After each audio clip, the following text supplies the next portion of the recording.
Supreme court کے جو فیصلے ہوں گے ان کے خلاف نظر ثانی کے بجائے اپیل دائر کی جا سکتی ہے، یعنی کہ ان کے خلاف نظر ثانی کی بجائے اپیل کا حق دیا گیا ہے۔ یہ کسی ایک خاص شخص کے لیے نہیں، یہ سب کے لیے ہے، کیونکہ اگر سپریم کورٹ میں فیصلہ ہوتا ہے تو اس کے بعد بندہ کہاں جائے گا؟ اپیل کا تو ایک حق ہونا چاہیے نا،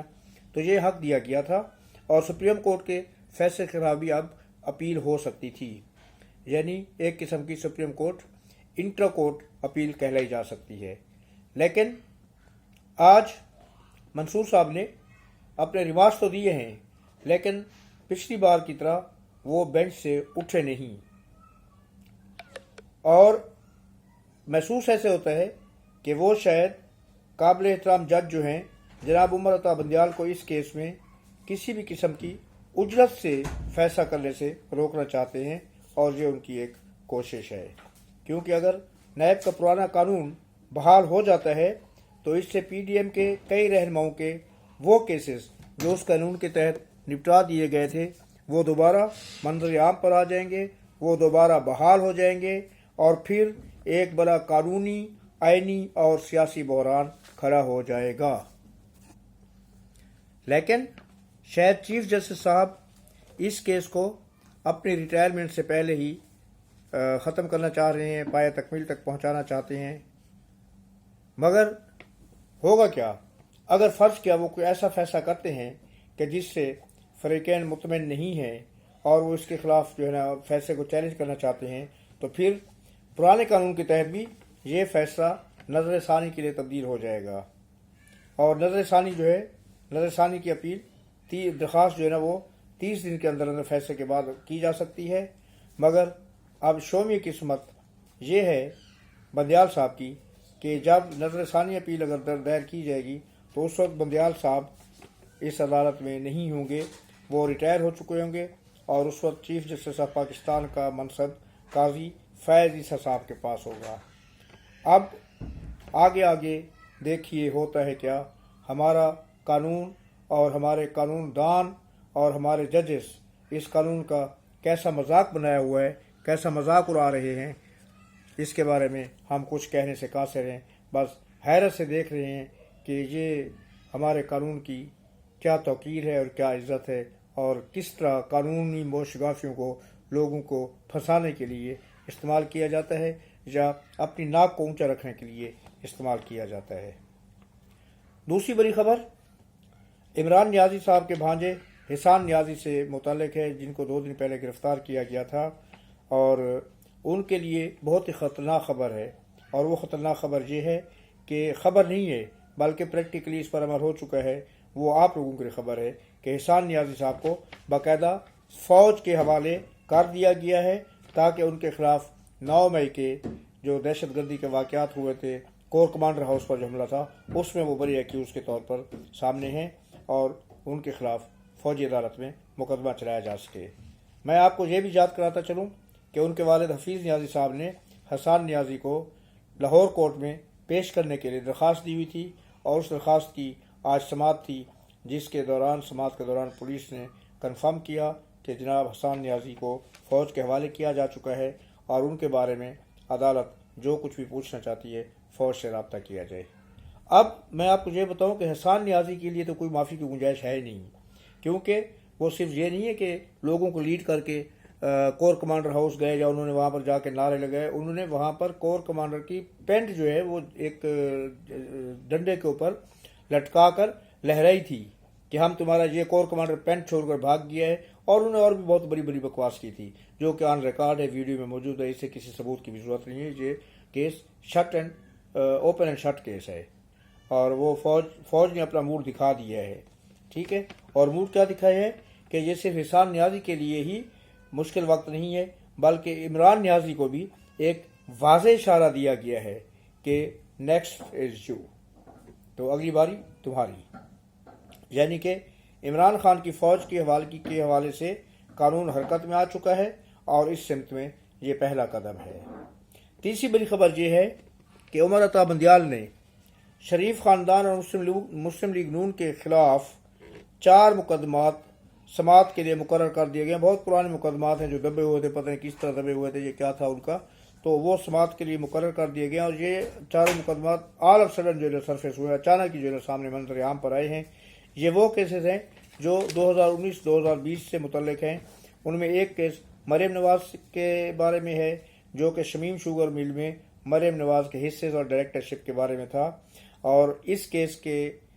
لیے مریم نواز کو نیب میں طلب بھی کیا گیا تھا، وہ نیب میں پیش بھی ہو چکی تھی، اور پھر اس کے بعد ہائی کورٹ سے مریم نواز نے لاہور ہائی کورٹ سے ضمانت حاصل کر لی تھی، اور نیب نے اس کے خلاف سپریم کورٹ میں درخواست دائر کی تھی، مگر اس کے بعد خاموشی رہی۔ اور آج بندیال صاحب کو جاتے جاتے، جب پی ڈی ایم کی حکومت بھی ختم ہو چکی ہے، وہ پارلیمنٹ بھی ختم ہو چکی ہے، ان کے کیے ہوئے فیصلے اور ان کے خلاف جو بھی کیسز ہیں ان کو یاد آ گیا کہ ہیں یہ بھی تو پڑے ہوئے ہیں دراز کے اندر، تو میں جاتے جاتے ان کو بھی نپٹاتا ہوا جاؤں۔ اور اچانک اتنی بڑی خاموشی کے بعد، اتنی لمبی خاموشی کے بعد، انہوں نے ان کیسز کو اس اپیل کو سماعت کے لیے مقرر کر دیا ہے۔ بظاہر تو یہ اچھا، اس کے بعد جو دوسرا کیس ہے وہ رانا ثناء اللہ کے خلاف ہے۔ رانا ثناء اللہ کے خلاف اثاثہ جات کیس، ان کے ایکسیسو اثاثوں کے لیے پراپرٹی کے بارے میں کوئی کیس تھا، جو ابھی اس کا جو ہے نا سماعت کے لیے مقرر کیا گیا ہے۔ اور تیسرا کیس جو ہے وہ احد چیمہ صاحب کے بارے میں ہے۔ احد چیمہ صاحب بھی ضمانت پر رہا ہیں، لیکن شاید وہ سرکاری طور پر غیر ملکی دورے پر بھی جا رہے ہیں، جس کی انہیں اس کی کیا کہتے ہیں نیب کی عدالت نے ضمانت اس کی اجازت بھی دی ہے، انہوں نے عدالت سے اجازت دی ہے باہر جانے کے لیے۔ تو اس ضمانت کے خلاف جو اپیل ہے وہ سماعت کے لیے مقرر کر دی گئی ہے۔ اب ایک اور کیس جو ہے وہ ہے جناب پی ٹی اے کے اسمبلی کے اراکین کا استعفیٰ۔ 2013 کی جو اسمبلی بنی تھی اور 2014 میں عمران خان ان کے ساتھی جو تھے کچھ 30-35 بندے تھے، انہوں نے استعفیٰ دیے تھے، اور اس کے بارے میں بھی ایک کیس جو ہے وہ عدالت میں دائر تھا، اور اس وقت تک تو جو خاموشی رہی آج تک۔ اب نہ تو وہ 2013-14 والی اسمبلی رہی ہے، بلکہ اس کے بعد 2018 والی اسمبلی بھی ختم ہو چکی ہے، اور وہ کیسز اب چیف جسٹس صاحب نے سماعت کے لیے لگائے ہیں۔ اور خدا کے بندے، ان کیسوں کے ساتھ ساتھ کم از کم ایک کیس اور بھی اب سماعت کے لیے لگا دیتے۔ مشہور و معروف، مشہور زمانہ شخصیت جو ڈپٹی اسپیکر قومی اسمبلی تھے، سوری صاحب، ٹھیک ہے، مشہور زمانہ تو نہیں، بدنام زمانہ اسپیکر سوری صاحب، جنہوں نے آئین کی دھجیاں اڑا کے اس وقت جو ہے یہ عمران نیازی کے حکومت کے خلاف جو تحریک عدم اعتماد تھی اس کو اٹھا کر باہر پھینک دیا تھا غیر قانونی طور پر، اور جسے بعد میں سپریم کورٹ نے بحال کیا تھا اس کیا کہتے ہیں ووٹ آف نو کانفیڈنس کی موو کو۔ تو ان کے خلاف وہ جو اتنے عرصے سے پورے اسمبلی کا ٹینیور جو تھا انہوں نے اس کے اوپر کیا کہتے ہیں اسٹے آرڈر کے تو اوپر گزارا تھا، ٹھیک ہے، تو وہ اسٹے آرڈر کے خلاف بھی کوئی فیصلہ کر جاتے تو بہتر تھا، کہیں ایسا نہ ہو کہ اگلی اسمبلی میں سوری صاحب ہیں تو پھر وہی اسٹے آرڈر اس وقت بھی چلتا رہے۔ تو مجھے یقین کریں کہ حیرت ہوتی ہے کہ ہمارے ججز، ہمارے قانونی ادارے کر کیا رہے ہیں۔ سوری صاحب کے بارے میں بتاتا چلوں کہ ان کے خلاف ایک پیٹیشن تھی ان کی اسمبلی میں، قومی اسمبلی کی رکنیت کے خلاف، کہ انہوں نے دھاندلی کی ہے الیکشن کمیشن میں ثبوت مل گئے تھے۔ اس وقت بایو میٹرک کے ذریعے ناظرہ نے تصدیق کی تھی کہ تقریباً میرے خیال میں 62,000 ووٹ انہوں نے لیے تھے، تو اس میں سے تقریباً 12 یا 15,000 ووٹ جو تھے وہ جعلی تھے، جن کے انگوٹھوں کے نشانات ان لوگوں سے نہیں ملتے تھے جن کا ووٹ کاسٹ کیا گیا تھا۔ بلکہ یہاں تک بھی ایک حیرت انگیز بات سامنے آئی تھی کہ کئی جگہوں پر ووٹ کے اس کے اوپر جو ان کا کوپن ہوتا ہے اس پر ریکارڈ میں پاؤں کے انگوٹھوں کے نشانات لگائے ہوئے تھے، ہاتھ کے انگلی کی بجائے۔ تو اس میں اس نے جو ہے آپ کا ہمارا چیف الیکشن کمیشن جو ہے الیکشن کمیشن، اس نے Pakistan election commission of Pakistan, اس نے اس اپیل کے اس